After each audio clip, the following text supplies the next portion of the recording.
and welcome to another episode of the Glam Reaper podcast. I'm your host, Jennifer Muldowney, aka the Glam Reaper. On today's episode, we're getting into the mud. Let's leave it at that. Let's take it away.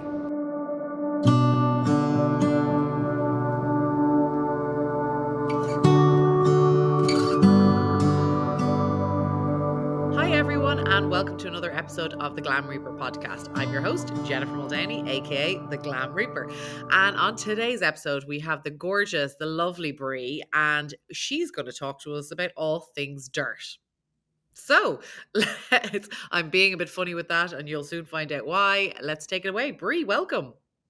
Thank you, Jennifer. Thank you so much for having me on. And I'm really excited just to chat with you about it today and answer all your questions. Well, tell us. Okay, so tell us who you are, where you're where I'm speaking to you from, and what exactly it is that you do for a living. Of And I'm course. put a bumping in there. The bad Well, jokes are off the charts today. it's the vibe that makes it comfortable to have these types of conversations. So, Exactly. um, I'm Bree Smith. I'm the Chief Operating Officer at the largest facility for human composting in the world. It is called Return Home, and we are located in Auburn, Washington. And I have been with this company for 2 years. It's actually my 2 year anniversary in 1 month. And basically, I oversee the entire facility. So I'm a licensed funeral director and embalmer. So I make sure that the families are met with and the operating procedures are in place for them to be taken care of and loved and served the way they need to be served. And then I also make sure that operations are running in the back of house for the actual process of composting itself, and basically just making sure everything is done with industry leading standards. Amazing. Now, for those of our listeners who maybe don't know, tell us, what is human composting? So, human composting, or what we like to call terramation, is the gentle transformation of human remains into soil. So, instead of burial and cremation, we transform people into soil that is then returned to the family, and they can choose to do what they want with that soil. And we also have a green belt if they can't take all of the soil, because obviously, in quantities, it's not an urn sized amount we're returning, it's quite a bit more. So essentially, returning organic matter to the earth is very important to our company. Okay, so I can be put into a vessel, a capsule, effectively, and I'm going to turn into soil. That's the kind of the short and the long of it. Okay, amazing. How much more, or does it depend on the human being, like the size of the human being? How much more ashes or like soil in your respect? So people are used to burial and cremation, right? So that's what people know, that's what they're comfortable with, that's what they're familiar with. You and I both know both of those are destructing of the environment. They're not good for climate. Like they're just bad. This is obviously potentially a solution, which is amazing. But talk to people, I guess, in terms of what they already know. So cremation, you get an urn. We all know, we don't all know, but we have an idea as what the size of that is. Is Mhm. it like 3 times that amount, 10 times? I can actually quantify it for you. So it's about a cubic yard. Um, Okay. is we put people into burlap because it allows the compost to continue breathing, and it's also biodegradable. So when people go home, we send them home in burlap, and it usually generates anywhere from 10 to 15 20-pound burlap bags. But ultimately, that quantity we have fit into the back of a Honda Fit. So it sounds like a lot, but really it's manageable. Okay. And people can use that in their backyard. They can use it they can use it anywhere they may have sort of sprinkled cremated remains before, right? That's right. Yeah. And that includes cemeteries as well. We've had some people returned as soil, and basically they're mixed with the soil and tampered down into their final resting place in a cemetery. So we've seen arboretums, gardens, of course, family properties where people have Yeah. had that property for quite some time and it's in their family and it's generational. And then, yeah, it's an option for families from that and, big properties all the way to a condo where the person has decided to memorialize their loved one in a house plant. So Wow. basically anything in between donating the full amount to what we call the woodland, which is our greenbelt property that we purchased to revitalize the native flora in our area. It's just about 10 minutes north of our facility. So they can donate the full amount to restoration of Washington State in that way, or they can choose to take the full amount home. And for an example, one of my families took home the full amount and they lived on acreage and decided to do a tree barrier wall with their father's remains where they have a big stone memorial that's, engraved for him. And this tree of this barrier wall of trees is going to be protecting their home for generations to come. So those are a couple examples. Yeah, wow.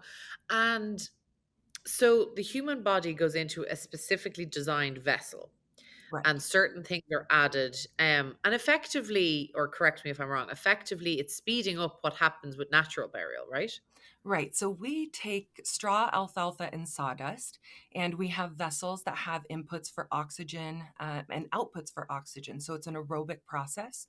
And essentially, if you died in nature, we all know that you would break down naturally. And some of it might be driven by animal activity, and some of it might be driven by just the natural breakdown of your body. But ultimately, our bodies really were made to turn back into earth the same way when leaves fall on the ground, they reintegrate with the earth. And so we just use that same technology literally that's existed since time began. It's as old as time and as long as things have been living. And we've optimized the environment in which the breakdown takes place. So we're able to accommodate families to, have the service and return their loved ones back within 60 to 90 days roughly.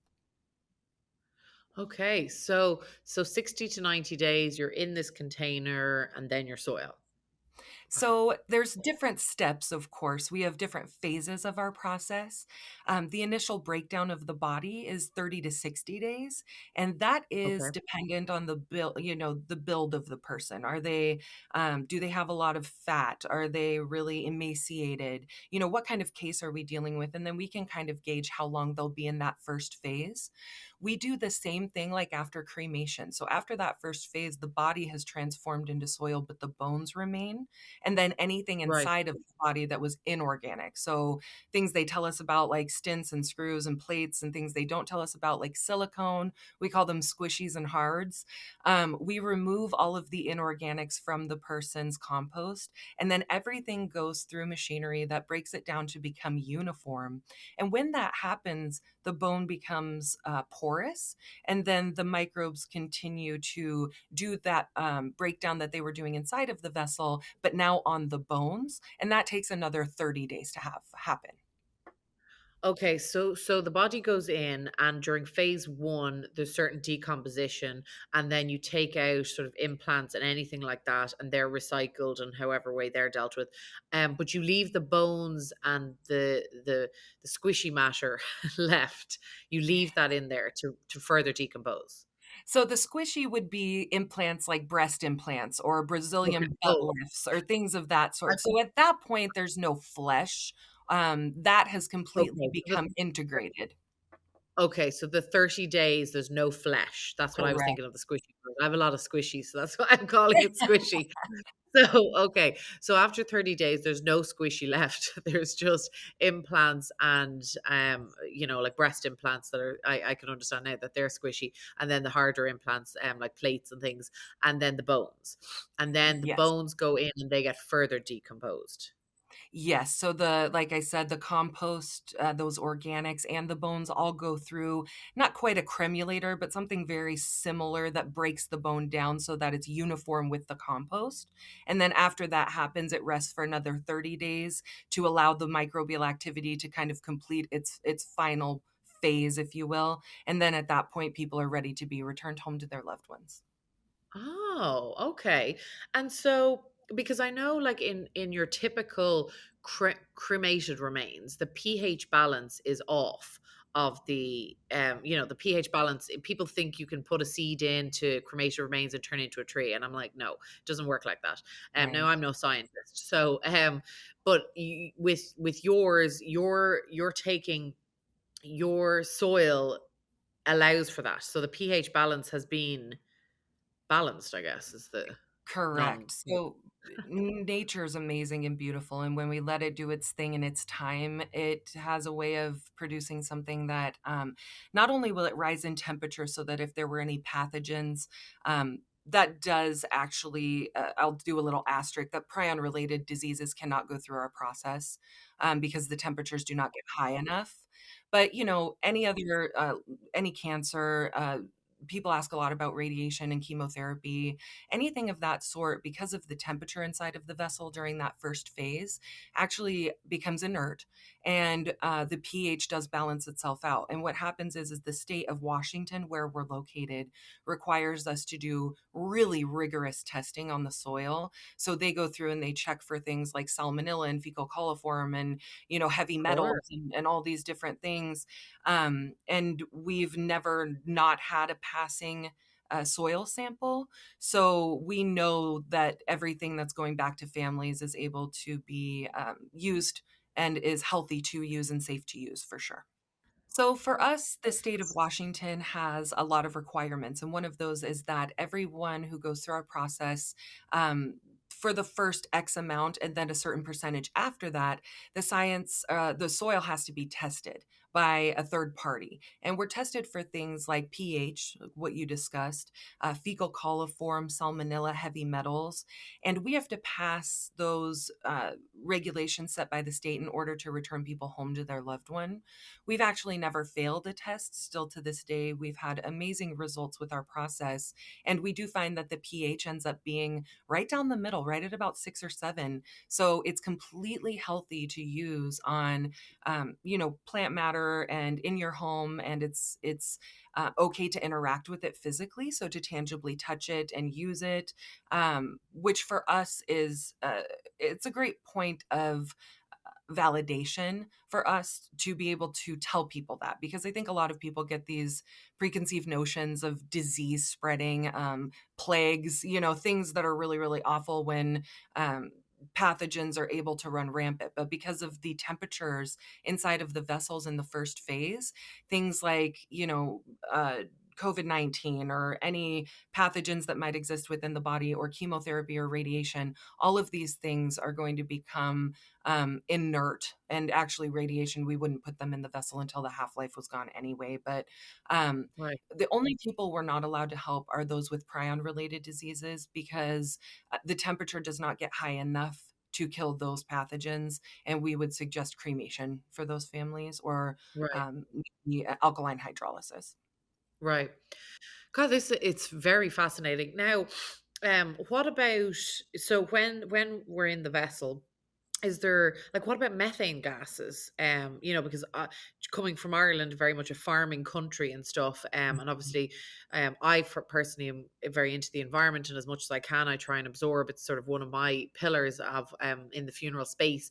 Um, the environment, right? The funeral, I feel like the funeral community kind of, I don't want to say got away with it for so long, but nobody wanted to talk about it. And so, you know, politicians, just same people, don't want to talk about it. I mean, I've met with Oh. politicians who I'll mention it to them and they go, God, I never even thought of the death industry. And I'm like, yeah, I mean, really. So so methane is obviously a huge problem. How does that get captured, or does it, or tell me? So I love the question about methane because it is so vital to our process that it stay anaerobic, which means we are constantly monitoring the moisture, the oxygen flow, and the temperature inside of that vessel.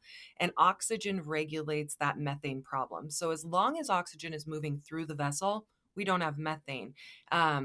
What happens is if the person and the organics inside have too much moisture or too little moisture, they'll either solidify and the oxygen can't flow through and then we have an issue, or it's too dry and too much oxygen is going through and we're essentially mummifying that person, really drying them out.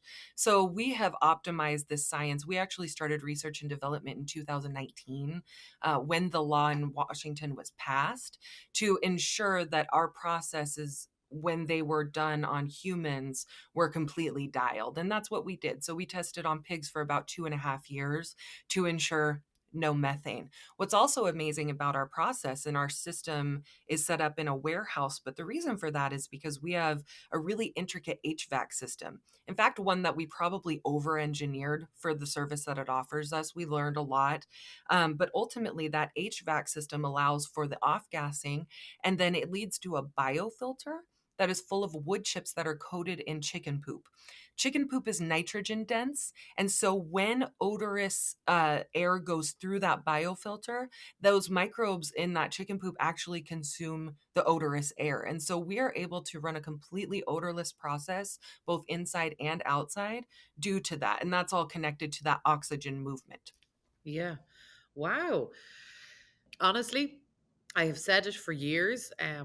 Back when I saw Katrina in Greenwood, and I know you guys are, it's a separate facilities and everything like that. But back when this became was kind of an idea that people were Mhm. talking about, I am dying, not dying actually, but I really want to go and see your facility for myself. Take the Glam Reaper podcast and just really, walk through the facility and see it for myself in my with my own eyes, because I do feel like a lot of people, that's where they trust, they believe once they can see it with their own eyes. Um, Now, obviously, Yes. in very exciting news, New York State just passed at the start of this year that this can be a thing here in New York. Is there any? Have you heard any rumblings, either of yourselves or anybody else who may bring it to New York, or can you give us any Yeah. inside gossip?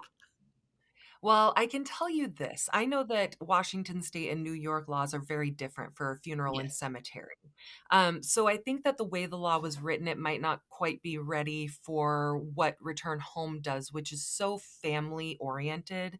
As in, we invite families to do and participate in every part of the process, from, the at home funeral to the transportation of remains to bathing at our facility. So for us, I think that right now we're just holding on New York and hoping for an upgrade in the verbiage in that law. And Yeah. I can tell you, I do have many friends in this space, and I don't know that anyone's seeking New York, but what I do know is that a lot of people from New York are seeking us. So I Yeah. think it's a sign of things to come that there are funeral professionals in those states that are having legislation pass who really do want to offer this to their families. Yeah. And Return Home, really a big part of what we hoped to do, and you kind of mentioned it, is to open up the facility, to expose people to what it is via social media. And we get a lot of intrigue from the industry because we're so transparent with what we do, that I think there's just an underlying base of respect for our outreach to the industry specifically, because I think, and I can't necessarily speak for the other facilities, but maybe they just don't share the information as freely as we do. Yeah. But there's a reason for that. And it's because we want the funeral industry to know that I've been an embalmer for over a decade. I know what the job that you do, I know the work that you do, and I can do it too. But you can't do what I do. And I want to share Yeah. with you why these families are choosing this option. And it's because it's gentle, it's life giving, it takes very little resources. We are a team of 6 people, but really solely 4 people who manage and operate all of the families and all of the decedents who come into our care. Wow. So on a very skeleton staff, we're able to serve a very large group of people, and not to mention from all over the United States. So, the families in New York who heard of it passing, don't have access to it, will ship their loved ones all the way to Washington for this to take place. So we know that the need is out there, the want is out there, to the point where they're um, doing something really non-traditional, which is going to a funeral home thousands of miles away for a service that just isn't offered in their area. So we're excited to see where this grows to and how this expands for sure. Well, that is amazing. And thank you so much. We're going to end on that note and we'll probably get you back. We had a few technical difficulties during this episode, which hopefully the listeners and the viewers don't get to witness and see. But thank you so much, Brie. That was super educational. And hopefully we'll get some questions in from our listeners that can ask, the questions maybe I didn't ask, because I think it's an amazing opportunity. I really hope New York does get behind it. I think it seems like a beautiful process. burial and cremation need some competition, as far as I'm concerned, in terms of we need to help Mother Nature a little bit more than we are, especially in our space. So Mhm. thank you so much for giving us all your words of wisdom. Oh, it's been fun, Jennifer, and I'll be back on anytime. And if you're ever in the Seattle area, you just absolutely have to come see us.